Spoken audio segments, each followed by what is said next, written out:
স্মৃতির এক অদ্ভুত সম্রাট যে চলে আসে নীরবে, কখনো গভীর রাতে নির্জনতা, কখনো দিনের ব্যস্ত ভিড়ের ভেতরে। স্মৃতির পাতা আজও বয়ে গেছে বন্ধুদের ভালোবাসার চোখ, মায়ের ডাক, বাবার হাত ধরা, শৈশবের খেলাঘর আর স্কুলের বেঞ্চ। কিন্তু সব স্মৃতি কি সুখের? না, কিছু স্মৃতি কেবল ব্যথা হয়ে বাজে। হারানো মানুষের মুখ, অসমাপ্ত ভালোবাসা গল্প। যখন একা হয়ে যায় তখন স্মৃতিই কথা বলে, কখনো সান্ত্বনা দেয়, কখনো হৃদয়কে ছেয়ে ফেলে। তবু স্মৃতি ছাড়া জীবন ফাঁকা।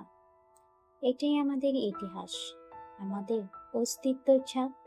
স্মৃতি শেখায় যা হারিয়েছে তা নিয়ে আমরা বেঁচে আছি।